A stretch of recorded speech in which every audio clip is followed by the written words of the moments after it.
कृष्ण माता जी, कुछ ऐसी बातें हैं जो आजकल डेली लाइफ में सहजियों की ज़्यादा ही एग्रेसिव नेचर की वजह से हम वाइब्रेशंस कम पाते हैं। तो जितने भी सहजी डेली लाइफ में सुबह से लेकर रात तक में हम जो भी काम करते हैं या जिनसे भी मिलते हैं, उसमें एक रिएक्ट की भावना ज़्यादा शामिल हो रही है। हम कुछ भी क्रिया होती है, कुछ भी काम कोई करता है या कुछ भी होता है हमारे साथ, तो हम तुरंत रिएक्ट करते हैं, यानी क्रिया के साथ तुरंत हमारी प्रतिक्रिया होने लगती है। आप कुछ भी होता है तो तुरंत मत जवाब दीजिए या तुरंत मत उस चीज़ पे रिएक्ट कीजिए।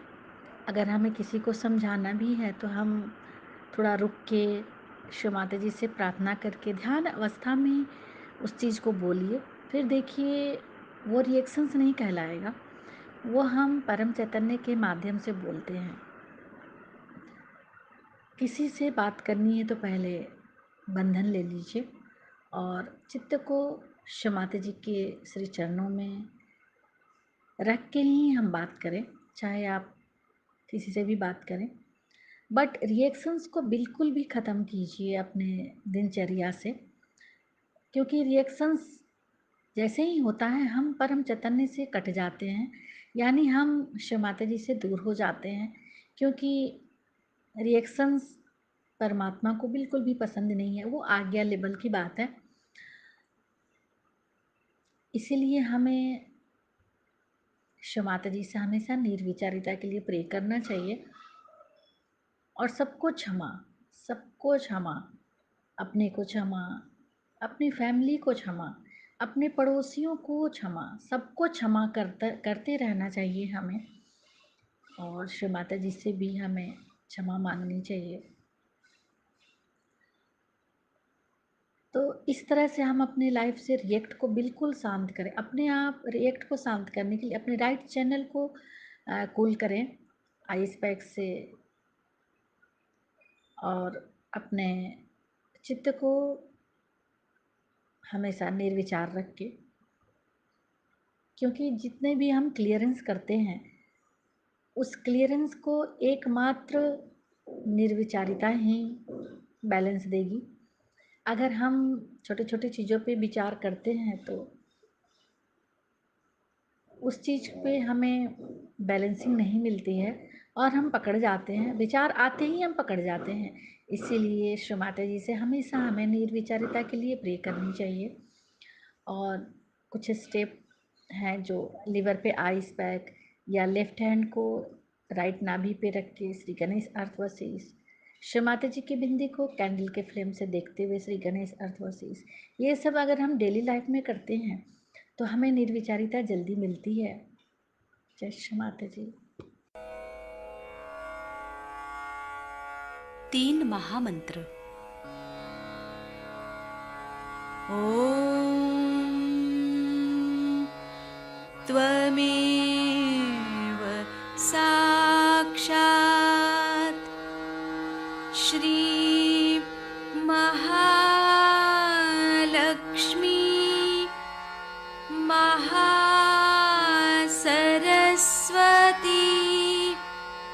महाकाली त्रिगुणात्मिका कुण्डलिनी साक्षात् श्री आदिशक्ति माताजी श्री निर्मला देव्यै नमो नमः। ॐ त्वमेव साक्षात् श्री कल्की साक्षात् श्री आदिशक्ति माताजी श्री निर्मला देव्यै नमो नमः। ॐ त्वमेव साक्षात् श्री कल्की साक्षात् श्री सहस्रार स्वामिनी मोक्षप्रदायिनी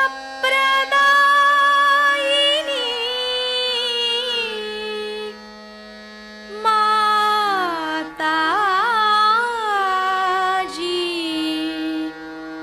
श्री निर्मला देव्यै नमो नमः। श्री गणेश मंत्र। ॐ त्वमेव साक्षात् श्री गणेश साक्षात् श्री आदिशक्ति माताजी श्री निर्मला देव्यै नमो नमः। जय श्री माता जी। दोनों हाथ माँ के सामने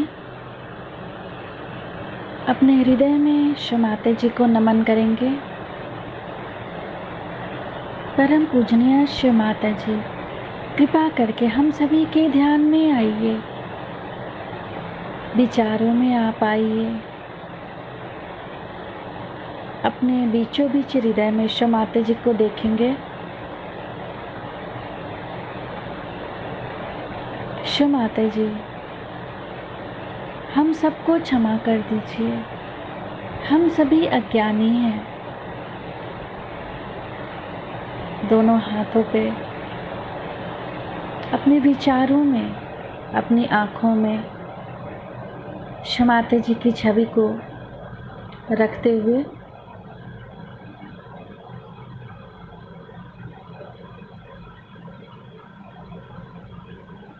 बाएं हाथ माँ के सामने, दाहिने हाथ को बाएं हृदय पे रख लेंगे।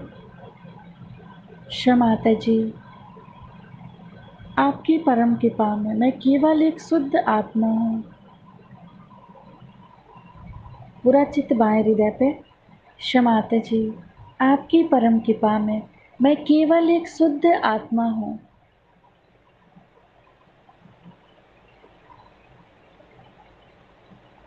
श्री माता जी, कृपा करके हमारी इस आत्मा को प्रकाशित कीजिए।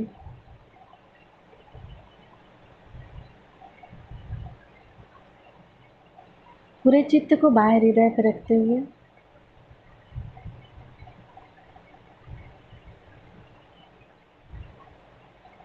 श्री माता जी, हमारी इस आत्मा में पूर्ण शांति दीजिए।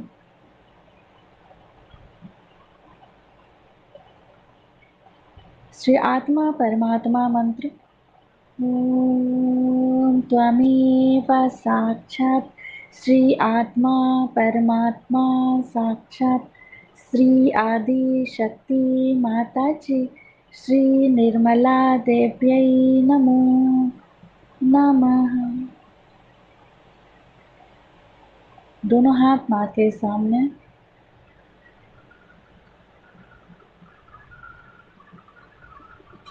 अपने संपूर्ण चित्त को तीनों मूलाधार पे, तीनों मूलाधार को देखेंगे केवल।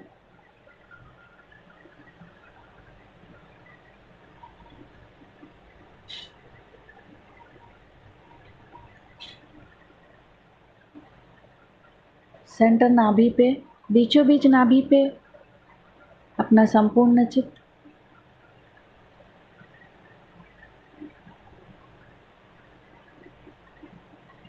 श्री माता जी, हमें पूर्ण रूप से संतुष्ट कर दीजिए।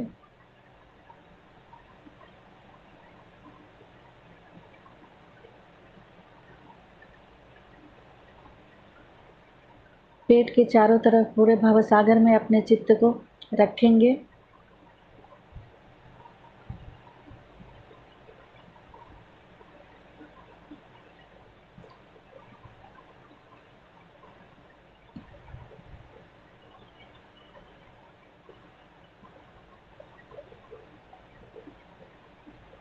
अपने संपूर्ण चित्त को दाएं हृदय पे। श्री माता जी, हमारे इस हृदय में श्री सीताराम जी की समस्त शक्तियों को जागृत कीजिए।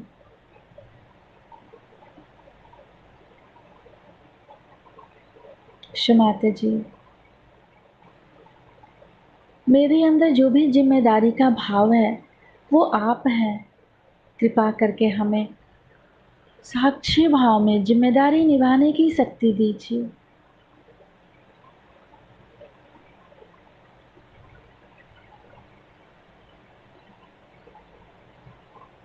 सेंटर विशुद्धि,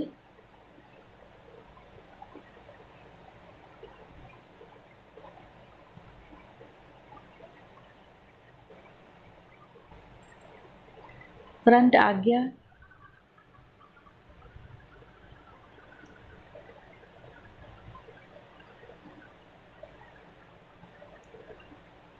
सिर के तालू भाग पर चित्त को रखते हुए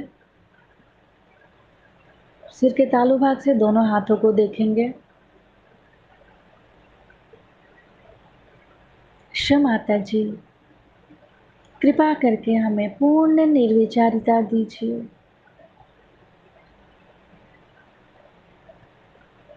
आपकी अमृत वाणी को हम सहस्त्रार से सुन सके ऐसी कृपा कीजिए।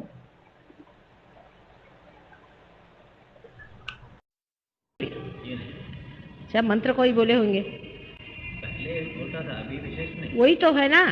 अब देखिए, आप मंत्र बोलते थे, आपका विशुद्धि चक्र पकड़ा है।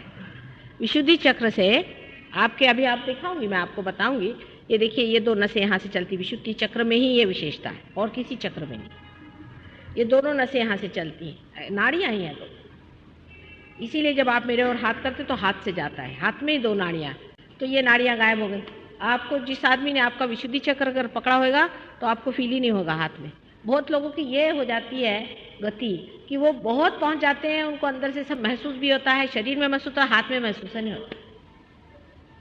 अंदर महसूस होता है, यहाँ है अभी कुंडलिनी, यहाँ है, सर में है, ये सब महसूस होगा, पर हाथ में होता ही नहीं। माता जी, वो गहन शांति जब होती है तब क्या मालूम, कैसे मालूम होगा कुंडलिनी कहाँ पर है? आप जब दूसरों पे हाथ करेंगे ना तो आपको खुद ही अंदर पता चल जाएगा, आपको अपने में भी पता चल जाएगा। अभी वो किस तरह से उसको एस्टैब्लिश करना है वो मैं पहले बता दूँ। उसको कोई बहुत ज़्यादा जाना नहीं होता है, अंदर से ही जाना जाता है। जैसे आपको कैसे मालूम कि ये चीज़ गर्म है कि ठंडी है? बोलिए, ये तो आपके अंदर मालूम ही है, ये आपकी चेतना में है ना। इसी प्रकार कुंडलिनी का ज्ञान भी आपकी चेतना में आ जाता है। आप कहते हैं देखो माँ यहाँ है कुंडलिनी, छोटे छोटे बच्चे जब पार हो जाते हैं तो वो तक बताते हैं माँ यहाँ है, यहाँ है, यहाँ है, महसूस होता है। ऐसे हमारे पास बहुत से लोग हैं जो सर्वसाधारण लोग हैं, सर्वसाधारण लोग में ही सहयोग होने वाला है।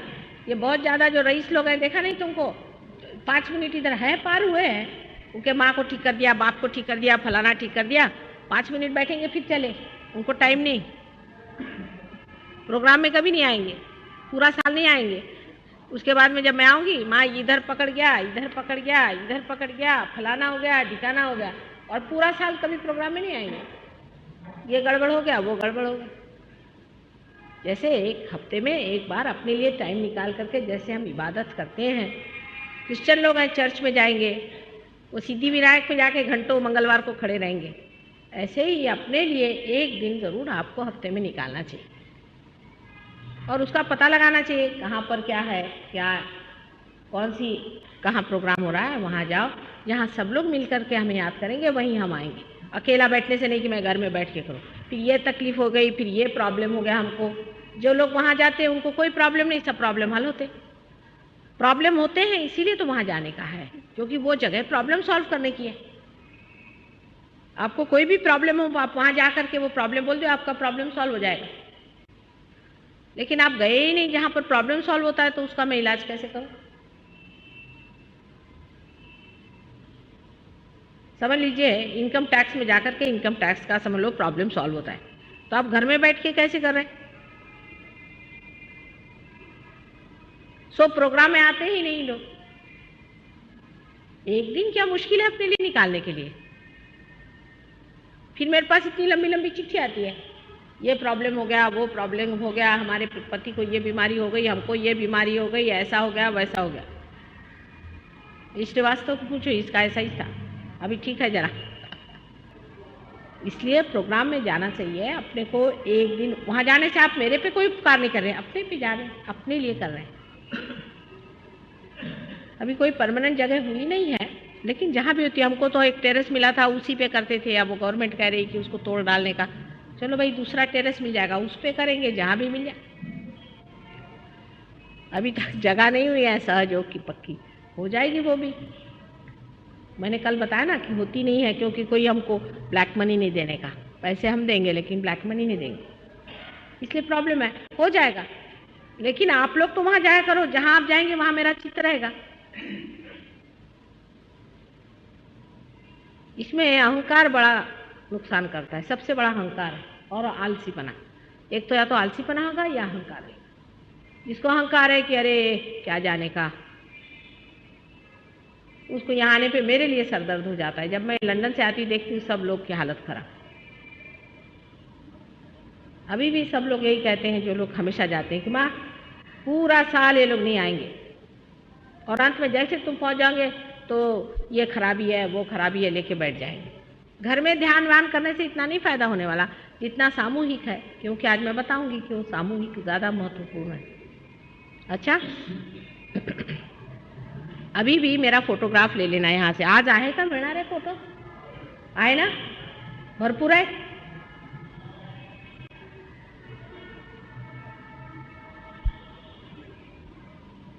अभी ये फोटोग्राफ सब लोग ले ले, क्योंकि फिर मिलते नहीं हैं। ठीक है, आयत भरपूर, हाँ है। सब लोग एक एक फोटोग्राफ ले करके उसको कायदे से मढ़ के घर में रखना चाहिए। कायदे की जगह रखो, ये नहीं इधर रख गया उधर रख गया, इससे नाराज हो जाते हैं। फोटो के अंदर में देवता लोग हैं, अभी बताती हूँ कौन से देवता हैं। सारे देवता हैं, और फोटो से भी वाइब्रेशंस आते हैं। तो आप इधर उधर फोटो को रखेंगे तो अच्छा नहीं, उसका अपना प्रोटोकॉल है, उसकी अपनी प्रतिष्ठा है। किसी भी मूर्ति से ज़्यादा फोटो महत्वपूर्ण है, इसलिए है कि अभी तक किसी भी इनकार्नेशन का या अवतरण का आज तक तो फोटो हुआ नहीं है ना, उसमें कुछ ना कुछ दोष आ ही गया है। इसलिए फोटो को बहुत संभाल के रखना है। और उसके अलावा उसकी, जैसे आप हिंदू हो मुसलमान हो जैसे भी हो, उसका थोड़ा पूजा अर्चन करना चाहिए, उसके आगे हाथ रखना चाहिए। जब उससे पूरा हम काम ले रहे हैं, फोटो से हम अपना कैंसर भी ठीक करेंगे, सब ठीक करेंगे। और फोटो को है कि कोई एक बार पोछेगा भी नहीं, उसमें धूल पड़ी हुई, तो ये कौन सा तरीका है भाई? जिस बैंक से सारा पैसा लेने का है उसका कुछ तो ख्याल करना चाहिए।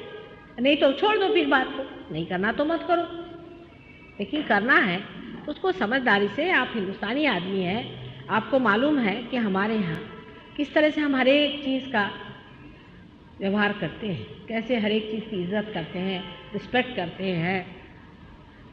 अगर अंग्रेज़ हो तो मेरी समझ में भी आवे, और उन पे इतने देवता लोग नाराज़ नहीं होते। मैंने देखा अंग्रेज़ लोगों पे, उनको तो अक्ल ही नहीं इस चीज़ की।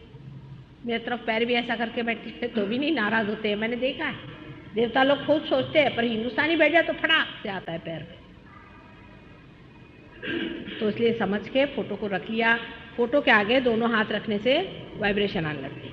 और ये जो हमारे अंदर जितनी भी बाधाएं हैं, जितनी भी तकलीफ़ें हैं जिसके कारण हमारे वाइब्रेशंस रुकते हैं, ये पंच महातत्व से आते हैं, पंच तत्वों में से आते हैं। पंच तत्व माने आप तो जानते हैं ना, पृथ्वी तत्व है, तेज है, आप है आदि। अच्छा, अभी जो कुछ में आप में बाधा है वो उसी तत्व में विलीन हो जाता है। तो आप अगर पानी का तत्व लें तो बहुत ही महत्वपूर्ण है। पानी का तत्व में थोड़ा नमक डाल दिया, तो जैसे आपने समुद्र को ही अपना लिया। समुद्र जो है गुरु स्वरूप होता है, और उसको नमस्कार करके और उसमें दोनों पैर डाल के और दोनों हाथ ऐसे करने से आपको आश्चर्य होगा, वो सारा का सारा खींच लेगा। फोटो के सामने एक दीप जलाइए, दीप से आपका प्रकाश है, माने तेज तत्व है। तेज तत्व जो है उसको खींच लेता है। अग्नि से भी होता है, हर एक चीज़ से होता है। इसके अनेक उपाय हम लोगों ने सहयोग में पता निकाले हैं कि किस तरह से इसको, जो कुछ भी हमारे में जड़ता आ गई है, जो इम्बैलेंसेस आ गए हैं, जो संतुलन आ गया है हमारे पंच तत्वों में, उसको किस तरह संतुलन में लाना। जैसे संतुलन आ जाता है वैसे ही हमारी सब बीमारियां दूर हो जाती हैं। बहुत सीधा हिसाब है। आपके यहाँ फोटोग्राफ है, उसको आप रखिए, दोनों हाथ उसके ओर करें। जब तक उसमें से आपको ठंडी हवा नहीं आती कोई संतोष नहीं है आप। जब आपके अंदर ठंडी हवा आने लग जाए धीरे धीरे, तब सोचना चाहिए कि हाँ भाई अभी मैं ठीक। ऐसा पड़ताला लेना चाहिए। समझ लीजिए आपको वाइब्रेशन नहीं आ रहे हैं, तो देखना चाहिए कि क्यों नहीं आ रहे हैं। अभी आपके हाथ में चमक आएगी, ये उंगली चमक रही है कि ये उंगली चमक रही है कि ये उंगली चमक रही है। इन उंगलियों से आपको पता हो जाएगा, अगर आपने किताब ली हो तो इस पे चक्र होते, उससे पता होगा कौन सा चक्र आपका पकड़ा है।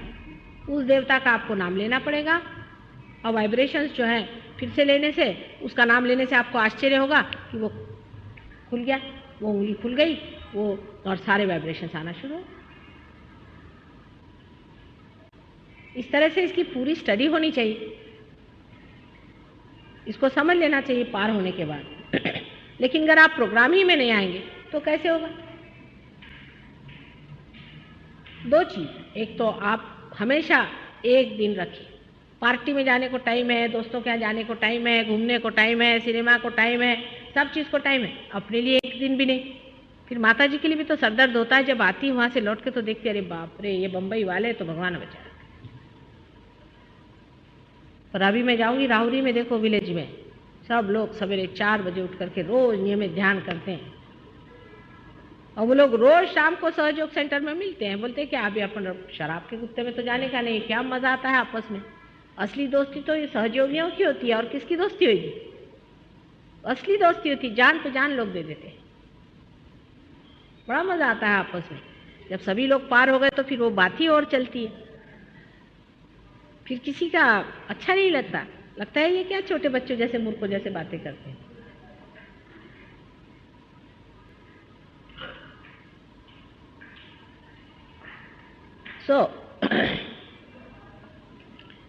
ये क्या करना है, इसकी प्रक्रिया क्या है, किस तरह से करना है, इसलिए किताब भी है, उसको भी आप ले लीजिए, देखिए। और उसमें से कुछ नहीं समझ आए तो प्रोग्राम में आना, वहाँ लोग रहते हैं, उनसे पूछिए। काफ़ी लोग हैं पार हुए।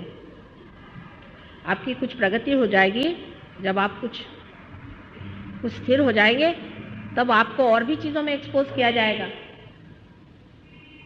इससे और भी स्थिरता बनती जाएगी। लेकिन अगर आप डगमग हैं, अभी आपको श्रद्धा है, और श्रद्धा रहेगी तो कोई नहीं कुछ बताने वाला, पर फिर उसके बाद में और भी इसके हायर स्टेट्स हैं, उसमें आप उतर सकते हैं।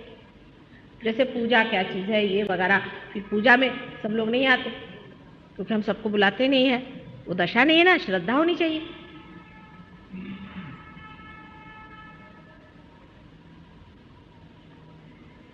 श्रद्धा के बगैर कुछ नहीं होने वाला। अभी जब तक पार नहीं हुआ है तब तक भगवान माफ़ कर देता है। पार होने के बाद भी हाथ से वाइब्रेशन आए तो भी, 4 आदमी आपके हाथ से पार हुए तो भी, और आपकी बीमारी ठीक हो गई तो भी आपको श्रद्धा ही नहीं, हाँ, तो फिर भगवान क्या कहता है? ऐसे अश्रद्धा लोगों को भगवान क्या देगा? आपको परमात्मा को कुछ नहीं देने का, पैसा ऐसा तो आप दे नहीं सकते ना, कुछ नहीं दे सकते, सिर्फ श्रद्धा तो देना चाहिए। श्रद्धा का मतलब है अनुभव के बाद विश्वास रखना, अंधविश्वास नहीं। लेकिन जब आपने देख भी लिया, सब जान भी लिया, उसके बाद भी आपने विश्वास करते हैं, तो फिर परमात्मा को आपकी परवाह नहीं। सब जानने के बाद, देखने के बाद, सब होने के बाद भी लोग ऐसा करते हैं। उसी से फिर रावण तैयार हुए हैं। रावण कैसे तैयार हुए?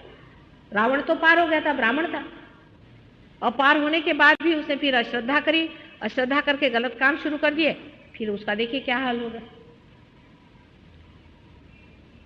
अभी श्रद्धा का मतलब ही क्या होता है? बहुत से लोग कहते हैं कि माँ हमसे सब होता है, हम सरेंडर नहीं कर सकते। अरे क्या नहीं सरेंडर कर सकते? तुम्हारा क्या हम ले रहे हैं? क्या है आपके पास देने के लिए जो हम ले रहे हैं, जो सरेंडर नहीं कर रहे हो? बताओ तो सही। तुम्हारा अहंकार ही तो है ना। थोड़ी कह रहे कि तुम्हारा विजडम सरेंडर करो, हम तो तुमको विजडम दे रहे हैं। अगर अहंकार नहीं सरेंडर करोगे तो तुम्हारे अंदर विजडम नहीं आएगा, बेवकूफ बन जाओगे। तुम्हारे अंदर विजडम नहीं आएगा, बेवकूफ बन जाओगे, स्टूपिड। यही तो पाश्चिमात्य देशों में हुआ कि अहंकार पे ही स्थित हैं वो लोग, ईगो ओरिएंटेड है, तो स्टूपिड हो गए। अपने यहाँ दिखाया था नारद जी का, बड़ा अच्छा वर्णन किया है वाल्मीकि जी ने। एक बार वो बहुत अहंकार करके गए थे, तो मायापुरी में जाकर उनका सारा अहंकार टूट गया, लेकिन वो बड़े बेवकूफ़ बन गए थे। जिस आदमी में अहंकार होता है वो बड़ा ही बेवकूफ़ होता है।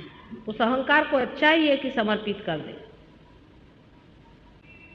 अहंकारी मनुष्य महामूर्ख ही होता है, लोग सब हंसते हैं उस पर, उसको नहीं समझ में आता है।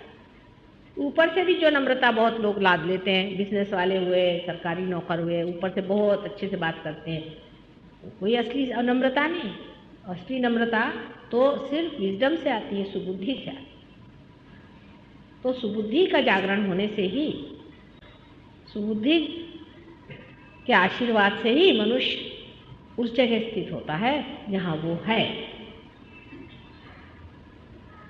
ये तो मैंने बता दिया कि आपके वाइब्रेशंस अगर खो जाएं तो क्या करना चाहिए और किस तरह से रहना चाहिए। अब आप लोग फ़ोटो भी ले लीजिए, और फिर से मैं कहती हूँ कि हर हफ्ते जहाँ भी प्रोग्राम हो वहाँ आना चाहिए। अब हम यहाँ जितने दिन भी हैं, अब बोरीवली में प्रोग्राम है या कहीं भी प्रोग्राम है, जितना बन पड़े वहाँ आइए। ऐसे हम रहते भी यहाँ पास में नीलांबर में है, सवेरे के टाइम वहाँ भी आइए, सीखने की कोशिश करिए, जानिए और देखिए क्या चीज़ है। ये तो है नहीं कि बाज़ार में गए और भाई हमने 5 पैसा दिया, चलो हमको चावल डाल दे। ये नहीं है, दुकानदारी नहीं है। हम सब लोग दुकानदारी के उससे आते हैं, एटीट्यूड से कि हम तो दुकान में आ गए, हमको क्यों नहीं हो रहा? नहीं हो रहा तो नहीं हो रहा, मैं क्या करूं? इसका एटीट्यूड उल्टा है, आप समझे ना? इसका एटीट्यूड उल्टा है, नहीं हो रहा, क्या बात है पता नहीं, ऐसा कहना चाहिए। आपका कोई दोष है इसलिए नहीं हो रहा है, आपका अधिकार होना चाहिए घटित होने के लिए, और आपका अधिकार नहीं है तो क्या बात से नहीं है वो देखना चाहिए कि क्या बात है। माँ, कौन सी कमी रहेगी मेरे अंदर? उल्टी बात है, मेरा नहीं हो रहा, मेरा नहीं हो रहा। तुम्हारा नहीं हो रहा है तो क्या किया जाए? आपका अधिकार होगा तो होना ही होगा। अरे ऐसा ही है जैसे कि तुम बैंक में जाते हो, तुम्हारा अगर वहाँ कुछ पैसा जमा नहीं होगा तो कहते मेरा चेक ही कैश नहीं हो रहा, अरे पैसा ही जमा नहीं तो मैं क्या करूँ? हम तो बैंक में बैठे हैं, पर तुम्हारा कुछ पैसा भी तो उधर जमा होना चाहिए। पर उधर पैसा ही जमा नहीं है, सब अभी तक ओवरड्राफ्ट चल रहा है, तो फिर थोड़ी देर में रुक जाता है ओवरड्राफ्ट, अब इससे ज़्यादा नहीं दे सकते। तो ये दुकान नहीं है, बैंक है। अच्छा, अब उल्टा एटीट्यूड समझ लो। अधिकतर गुरुओं के पास में दूसरी बात है, क्योंकि वो तो अपनी झोली भरते हैं, उनको तो मतलब नहीं है कि भाई आपका क्या हाल है। अब समझ लो कोई आ गया मेरे पास में, ये भाई साहब आई आए कि माँ मेरा क्यों रुक गया? तो बेटे तू सिगरेट पीता है? कहे नहीं। तू मंत्र बोलता है? ठीक है मंत्र बंद कर। नहीं मैं मंत्र नहीं बंद कर सकता। तो भैया मैं क्या करूँ? इलाज तूने पूछा तो बता दिया। एटीट्यूड का फर्क होना चाहिए, इसकी सोचना चाहिए कि हम क्या मांग रहे हैं या क्या दे रहे हैं। गुरु लोगों का क्या है, कुछ भी करो। सिगरेट पीते तो हम तुमको बढ़िया और भी सिगरेट ला देंगे फॉरेन से। उनके शिष्य लोग फॉरेन से शराब लेके आते हैं, बढ़िया बढ़िया वाली फॉरेन की शराब। कोई कोई गुरुओं के यहाँ तो फॉरेन की शराब मिलती है। और गांजा चाहिए तो गांजा ले लो, जो चाहिए वो करो। खुद भी 5-5, 6-6 एयर होस्टेसेस को रखे रहते हैं, और तुम लोग भी रख लो, कोई हर्जा नहीं। शराब पीना पियो, कुछ भी करो, हम तुमको कुछ नहीं बोलने वाले। हम ऐसे नहीं है तुमको सताने वाले, तुमको जो करना है करो। बहुत अच्छे आदमी हो तुम, बस तुम्हारी पर्स मेरे को इधर दे दो। और तुम्हारे बीवी बच्चों को भी मेरे पास कर दो, बस काम खत्म। तुम काहे को परेशान हो रहे हो? मैं सब पैसा रख लेता हूँ, तुम्हारे बीवी बच्चे भी संभालता हूँ, और तुम गए चूल्हे में। ऐसे गुरु लोग बड़ी जल्दी पनपते हैं। माँ तो बोलती नहीं बेटे, अंदर से पूरा अंतर आना चाहिए, चेंज होना पड़ेगा, अंदर से तुमको जो हो सो होना पड़ेगा, तुम्हारी जो संपदा है वो तुमको मिलनी चाहिए, जो कुछ तुम्हारा अपना धन है उसको पाना चाहिए। माँ तो यही कहेगी, आर्टिफिशियल चीज़ पे मत रहो, असलियत को पाओ, सत्य पे उतरो। और सत्य पे उतरने से बढ़ के और कोई तुम्हारी सत्ता है ही नहीं, और इसी सत्ता पे रहो, इसका आनंद उठाओ। यही तो बात माँ कहेगी। तो वो बात नहीं अच्छी लगती लोगों को। यहाँ कोई आप लोग से वोट थोड़ी लेने का है मेरे को कि 4 दिन तुम लोग को खुश करती रहूं, लेकिन अंत में तो मैं तुमको खुशी कर देती, क्योंकि तुम जब अपना धन पा लेते हो ना, तब कहते कि धन्य माँ, तूने हमको ये चीज़ दे दी जिसको हम खोज रहे थे। अरे बहुत से लोग मेरे को गालियाँ भी निकालते, तुमको नहीं मालूम, बहुत सताते भी हैं, बहुत से लोग सताते हैं। उनसे बोलो ना ये नहीं करो, हो गया। कलयुग है ना, कलयुग में माँ को कौन मानता है। बहुत से लोग ये भी बोलते माँ बहुत सीधे है, सब लोग आते हैं वो ऐसे ही आपका एडवांटेज उठाते। मैंने कहा उठाने क्या है, कौन सा मेरा एडवांटेज उठाने। ये तो मैं कोरोना में सारा कार्य कर रही हूँ, और कोरोना को तुम जानो और समझो, उससे तुम्हारा लाभ है। कोरोना की नदी बह रही है, उसमें अगर डूबना है तो आ जाओ अंदर, नहीं डूबना है तो अपने रास्ते जाओ। पर माँ थोड़ी सी और भी आगे बढ़ती है, बोलती है बेटा आ जाओ आ जाओ, इसी तरह से दादा पुता करके उसको बुला लेती है। तो लोग को बड़ी जल्दी बुरा लग जाता है ना, बहुत जल्दी फील हो जाता है। कोई बात बोलो एकदम गुस्सा हो जाएंगे। अभी तुम अगर परफेक्ट होते तो मेरे पास आने की जरूरत क्या थी।